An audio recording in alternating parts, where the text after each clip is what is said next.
you're one of the first guys at the officer level to say what we're doing in Afghanistan. This doesn't seem like we're going in the right direction here, right? I was, yeah, I was. As far as I know, anyway, the only one that ever came out publicly while he was still in uniform. I wish some others did it after they got out, but I wish they would have done it while they were in uniform. It would have had more of an impact, maybe. But Right. I just did it because I felt morally compelled to do so, just to tell the truth, and whatever happened happened, I guess. Now, and so where to begin? Because there's a lot of places we could begin. It might be good to start with Ukraine and the latest there. In my mind, it seems like the Hawks are sort of clawing back their position a little bit while still making noises that we're the good guys. We have to support the good guys against the evil Russians. But in terms of how this war has gone and where it's at today, what are we looking at? Well, look, the bottom line to it is that this war cannot be won militarily by Ukraine, point blank. And it doesn't matter how many planes, tanks, artillery shells, any of that stuff. It doesn't matter how much you give them. It'll never be enough because they don't have enough soldiers, qualified soldiers, trained soldiers that are still alive on the Ukraine side. And Russia has an almost inexhaustible supply of personnel and all the tools of war that they need. And they are clearly never going to give up. And so to continue to try to get a military victory for Ukraine is to just continue to throw good money into bad, to get more Ukrainian people killed and probably more of their cities destroyed, because you're not going to change the outcome. So it is time to change the policy so that we can at least try to get a negotiated settlement to end the killing. Now, do you think it's more like, well, we had a chance, but dadgummit, it's not happening? Or was this a bad idea, this proxy war from the get-go? Yeah, it never had a chance. I thought that Russia was a lot better than they were at the outset, and I thought they would win quicker. But they were exposed at having basically been a Potemkin village in their previous 10 years of so-called military reform.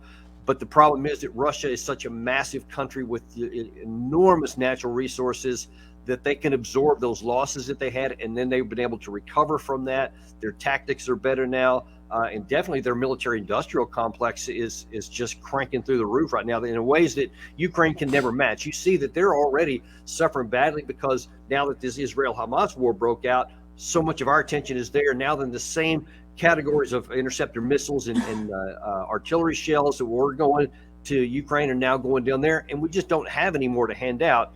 So Russia doesn't have that problem. They've got North Korea, which apparently is going to give literally hundreds of thousands, if not in the millions, to Russia, and they've got their own industrial capacity, which Ukraine can't. So any way you want to cut this, time is not working it for Ukraine. Now, and often I'm just a layman here, but I do find reading, say, military history fascinating. And it's clear that there are different epochs or different ways, styles of how wars are fought. And we obviously seem like we're in a different place than, say, the United States was in Gulf, the first Gulf War, Desert Storm. It seems like we're in a different place even with the campaigns at Afghanistan and Iraq. Seeing how the fighting has been conducted, especially this is played out in Ukraine, what is kind of the style of warfare we're seeing? Is it just over-reliance, especially on cheap drones, because you can destroy a lot of stuff, but they're also cheap and accurate? But what are we seeing here?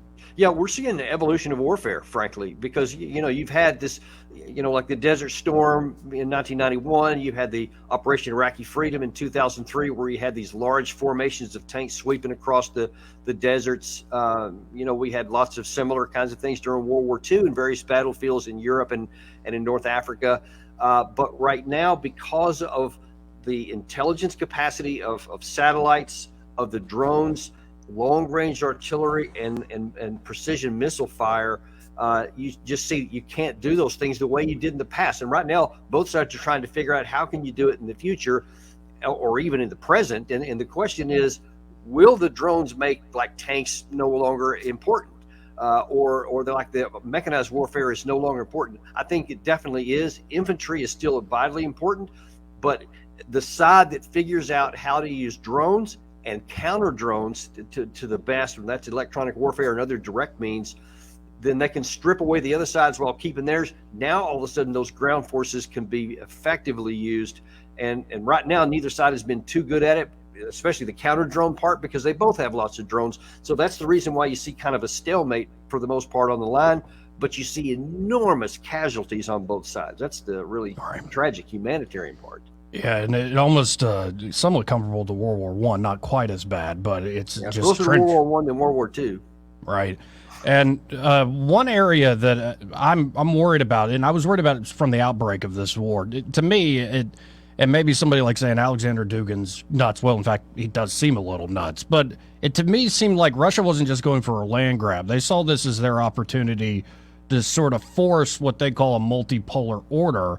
And I bring this up because you can start to see as you go a little south on the map, what's Turkey up to? And then, of course, what's going on now in the Holy Land, serving as a further catalyst for disruption and mayhem in the world.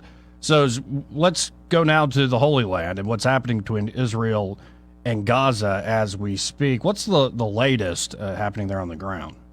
That just continues to get worse for the Palestinian people. Because the IDF is moving down the Gulf Coast, or not the Gulf Coast, but the sea coast around where the hospitals are greatest, in an effort to completely surround and cut off the Hamas fighters within Gaza City.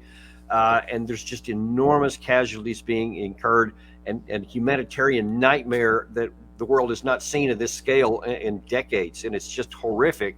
And the real hard fighting has yet to even start, because Israel's going to have to go nearly building by building, in some cases room by room, to be able to take out the Hamas fighters, so many of whom are not just mixed in with the civilian population, not just mixed in with the various buildings, but of course in this spider network tunnel system that they have. And you just can't bypass that stuff. You have to be methodical and destroy every bit of it, or they'll pop up behind you somewhere. Is I'm sure going to happen. I mean, you can't get them all. But if they don't at least try, then they'll be suffering tremendous casualties on the IDF side. So meaning that the destruction that we've seen so far is only going to get worse. And the whole problem of keeping Western support while preventing the Arab world from rising up, too much against Israel is going to get harder as time goes on. Again, folks, talking to Daniel Davis. It looks like on YouTube, Daniel Davis Deep Dive is what you need to search for, folks. That's Daniel Davis Deep Dive. Like and subscribe. I was checking out some of your podcast over the weekend. Sir, I'd seen you on Judge Napolitano's show, and I very much love the guest you have on there, folks. Check it out. Again, Daniel Davis, Deep Dive. Has there been any breakthrough with at least some pauses for humanitarian aid? It doesn't seem a ceasefire is going to happen as long as Bibi Netanyahu's in charge. Yeah, there won't be any ceasefire. Hamas doesn't want it, and Israel doesn't want it. But there will be humanitarian pauses just out of necessity. I wish it was out of just human compassion for suffering people, but it's primarily because of the requirement based on Israel for the United States. We put pressure on them because there are so many people dying. They just don't have enough food and water even to survive. And that stuff has to get through there. And now then there's at least these 3 to 4 hour pauses, I think 6 hours in one of the days, so they can get food in and people can at least get out of the destruction zone. And they're probably going to have to keep doing that for the foreseeable future. But that doesn't affect the tactical fight anywhere. Israel will still continue to go on with that without changing. And real quick, since you got to run, I've been saying this too, and I love that you can back this up. Why do we have these small contingents of U.S. troops all around the region? It seems like they're just sitting ducks to be hit.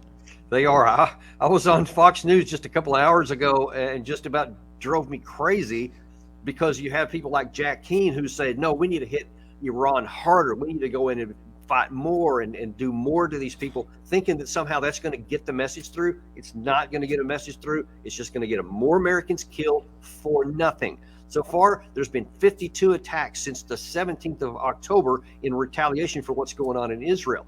Our troops there do absolutely nothing for us. They don't defend us. They don't add to our security. They're nothing but a strategic vulnerability, and we need to get them out before any are pointlessly killed. We don't volunteer to serve our country so that we could just be a pawn in the middle of the desert waiting for an enemy missile to strike and kill us. We dedicate our lives and are willing to risk our lives for American citizens and American security, and neither of those things has happened in the desert. They all need to come out.